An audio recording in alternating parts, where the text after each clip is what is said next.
Hello বন্ধুরা, কেমন আছো সবাই? চলে এসেছি নতুন ব্লগ নিয়ে। আজকে আমরা তারকেশ্বরে যাচ্ছি। দেখতে যাচ্ছি আমাদের টিম কেমন, সবাই মিলে বেরোচ্ছে। আমাদের এখান থেকে আমরা এই চারজন, অন্য সাইডে আরও ছেলেরা আছে। আমরা এখন সামনে গাড়ির জন্য যাচ্ছি, আর কিছুটা গেলেই গাড়ি আছে। আমাদের গাড়ি এখন ছেড়ে দিয়েছে। কিছু ছেলে আছে যারা সামন থেকে উঠবে। আপনাদের একটা কথাই বলবো, যারা তারকেশ্বরে যাওনি এখনও, ভিডিওটা পুরো দেখতে থাকো, অনেক মজা পাবে।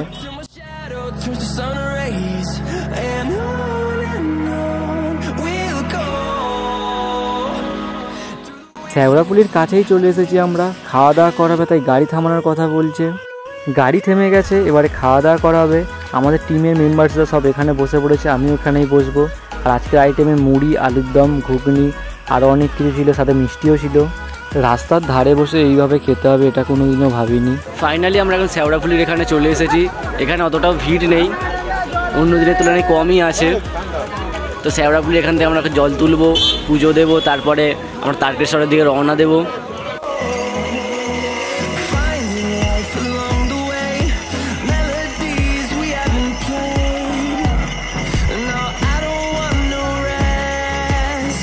শ্যাওড়াপুলি থেকে আমরা জল তুলে এখন বার হয়ে পড়েছি।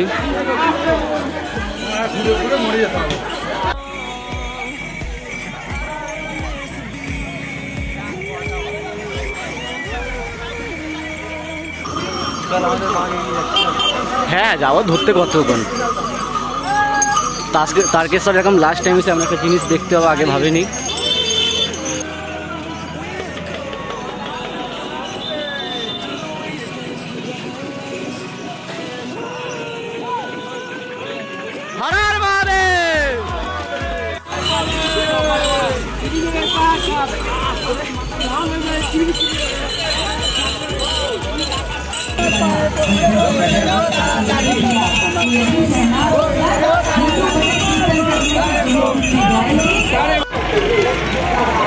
এইদিকে আছে ডাকাতকালী মন্দির। আমার ডাকাতকালী মন্দির এখন পার হয়ে যাচ্ছি। এখন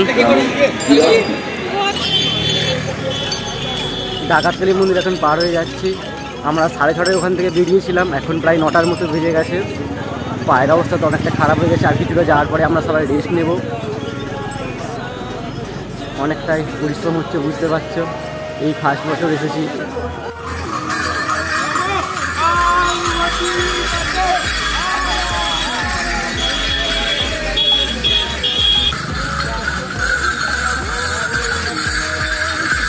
বন্ধুরা, আমরা এখন ডাকাতকালী হয়ে ওভারব্রিজ পার করে এখানে একটু রেস্ট নিচ্ছি। পায়ের অবস্থা তো একদম খারাপ হয়ে গেছে, পায়ে ফুসকাও পড়েছে, যে কারণে এই অ্যাংলেটটা নিয়ে নিয়েছি। আর গলার ভয়েসও তো বুঝতে পারছো একদম ডাউন হয়ে গেছে। দেখি এখন অনেকটা রাস্তা যেতে হবে, কীরকমভাবে যেতে পারি। এসেছি মানে তো যেতে হবে পুরোটা। পরবর্তী সময় দেখতে থাকো কীরকম কী হয় না হয়। এখান থেকে তারকেশ্বর 22 কিলোমিটার বাকি আছে রাস্তা। ওটা রাস্তায় এইটাই নিয়ে দিতে যাচ্ছি আমরা এখন দুজনই আছি, আমি আর কেউ আমাদের সাথে নেই। বাকি সবাই পিছনে চলে গেছে, কেউ সামনে চলে গেছে। আমরা এই মাত্র দুজনই আছি, যে দুজনে একসাথে যাচ্ছি। আর পুরো রাস্তাতেই বিস্কুট নিতে যাচ্ছি আমরা প্রচণ্ড টায়ার্ড হয়ে পড়েছি, আর সামনে যেতে পারছি না। আর বাড়ির মা বোনেরা সব এগিয়ে যাচ্ছে, এটা দেখেই আমাদের খারাপ লাগছে। আমরা এখন কাশী বিশ্বনাথ চলে এসেছি অনেক কষ্টের পরে। পায়ের অবস্থা খারাপ, আর আমাদের নিজেদের অবস্থাও খারাপ হয়ে গেছে। কাশী বিশ্বনাথ অনেক কষ্টে এসেছি। আমরা ভাবছিলাম হয়তো আমাদের একাদেরই খুব কষ্ট হচ্ছে, কিন্তু না, এখানে সবারই একই অবস্থা আমাদের মতো। সবাই অনেক কষ্টে এসেছে, আমরা কেন, সবাই যাচ্ছে এখানে অনেক কষ্ট করে। আমরা অনেকবার ডিমোটিভেট হয়ে গেছি, অনেকজন গাড়িতে করে যাচ্ছে, যেটা দেখেছি, ভেবেছিও, কিন্তু না, আমরা আবার চেষ্টা করছি হেঁটে যাওয়ার। দেখা যাক কত যেতে পারি। ফাইনালি অনেক কষ্টের পরে আমরা তারকেশ্বরে এসে পৌঁছেছি। এবারে আমরা এখানে জল ঢালবো। ফোন নিয়ে তো ভিতরে যেতে পারবো না, সো বাইরে বেরিয়েই কথা হবে।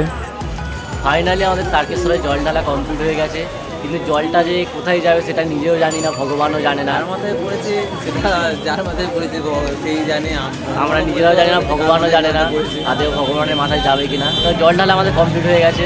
সেই শ্যাওড়াপুলি থেকে 6:30টার সময় বেরিয়েছিলাম, আর এখন সকাল 7:30টার সময় জল ঢালা কমপ্লিট হয়ে এখন বসে আছে দুজনে। আরও কিছু লোক আসছে, তারা আসছে এখন, তারপরে একসাথে সবাই মিলে যাওয়া হবে। তারকেশ্বরে বাবার মাথায় জল ঢেলে বাড়ি চলে এসেছি। পুরো ভিডিওটা কেমন লাগলো কমেন্ট করে বলবেন, আর ভিডিওটা ভালো লাগলে অবশ্যই লাইক করবেন। পরবর্তী সময়ে আরও নতুন ব্লগ ভিডিও আসতে চলেছে, চ্যানেলটাকে সাবস্ক্রাইব করে পাশে থাকবেন। আজকের মতো এই পর্যন্ত, দেখা হচ্ছে নেক্সট ভিডিওতে। Bye bye friend. till my shadow turns to sun rays. And